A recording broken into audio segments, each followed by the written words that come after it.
Alright, so I've got a inguinal hernia and it sticks out when it's protruding anyway, on my right side here. It's an inguinal hernia. And there are exercises you can do that strengthen the muscles where the hernia is, and then it will stay in all day and it won't cause you any pain and it won't cause a problem. But you have to do exactly the right exercise. The first thing you have to do is you have to walk for 45 minutes 2 or 3 times a week. That just generally strengthens that area. If you don't do that, you have to do a hell of a lot of exercises to keep the hernia in. And I mean, you've got to be careful. If you cough very violently or sneeze very violently, it can come out. So if I'm going to sneeze, I sometimes hold it in if it's in. But you know, it's better than having one of those trusses. Alright, and now I'm going to show you 2 exercises. There are only 2 that I do which strengthen the muscles, the precise muscles necessary to keep the hernia in.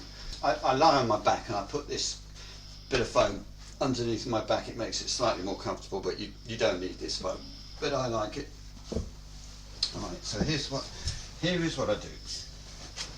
So you lie on your back, and what you want to do, and I've got these 2 pieces of foam, but you can have one larger piece, whatever.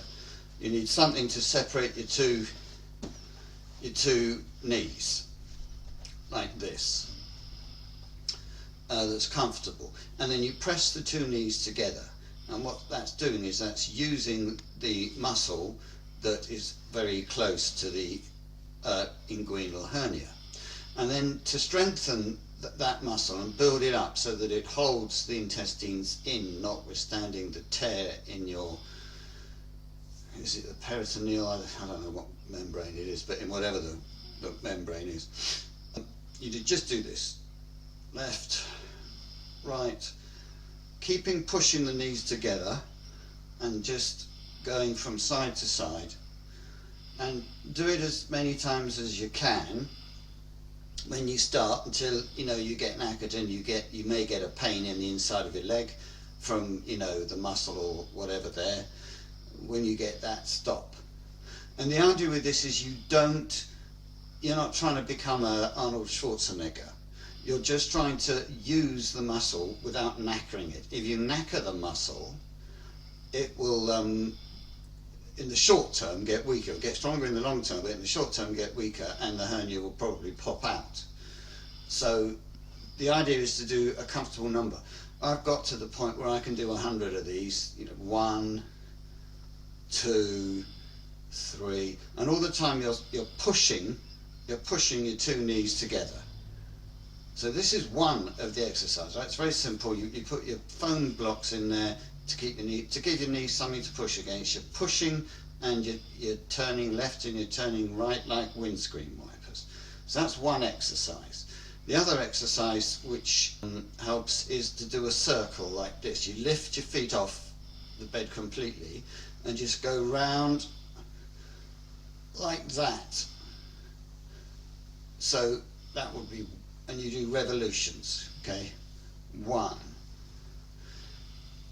2, 3, 4, and you can go the other way. I don't know if that makes any difference really, but probably a good idea to go the other way. 2, 3, 4, and I do 25 of those in each direction. And that's basically, if you do that every other day, and if you walk, it's probably better to do it every day actually, but I never do. I do it every other day really. And if you walk 2 or 3 times a week, 45 minutes, that should build up the muscles to the point where it won't normally come out. If you have a really big sneeze, it will pop out, I find. But you can just pop it back in and do some exercises and then it's fine. So, thank you.